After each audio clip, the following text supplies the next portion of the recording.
भगवान ऐसी संतान किसी को ना दे। चलने फिरने में असमर्थ रिटायर्ड मेजर जनरल का घर के एक कमरे के फर्श पर गद्दा लगा दिया गया और नौकर को कहा कि इनका पूरा ध्यान रखना, हमें कोई शिकायत ना मिले। बेटों की नई शादियां हुई थीं। एक गर्मी की छुट्टियां गुजारने फ्रांस का प्रोग्राम बनाया और दूसरे ने लंदन का और तीसरे ने पेरिस का। हर जगह अपना परिचय मेजर जनरल के बेटे होने से शुरू करते। नौकर को चेतावनी दी, हमारी 3 माह के बाद वापसी होगी, तुम पापा का पूरा ख्याल रखना, वक्त पर खाना देना। नौकर ने कहा, अच्छा साहब जी। सब चले गए।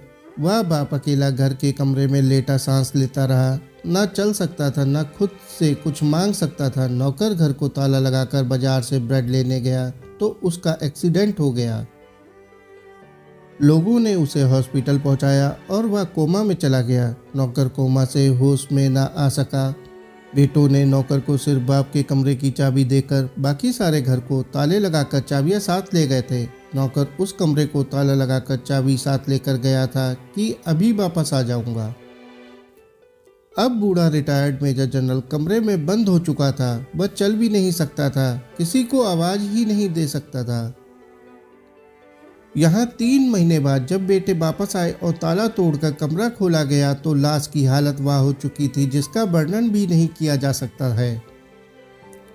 यह घटना हमें बता रही है कि किस तरह अपनी संतान के लिए अच्छाई और बुराई की चिंता किए बगैर हम सब उनका भविष्य संभालने के लिए तन मन धन खपाते हैं और ज़्यादा से ज़्यादा धन दौलत जायदादें बनाकर उनका भविष्य की पीढ़ियों को आर्थिक रूप से सुदृढ़ करने की कोशिश करते हैं और सोचते हैं कि यह संतानें कल बुढ़ापे में मेरी देखभाल करेंगी।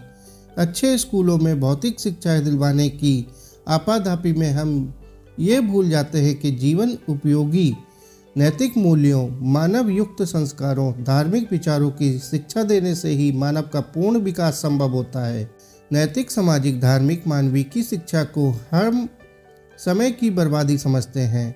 हर इंसान जो बोता है उसी का ही फल पाता है। हमें भी सोचने समझने की ज़रूरत है कि हम अपनी संतान को क्या सही शिक्षा दिलवा रहे हैं।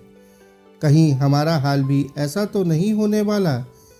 ईश्वर किसी को यह दिन ना दिखाए। दोस्तों, यह एक कहानी नहीं है, यह एक सत्य घटना है। और अगर इस घटना ने आपको दिल को छुआ हो तो वीडियो को लाइक और चैनल को सब्सक्राइब जरूर कर लें। धन्यवाद।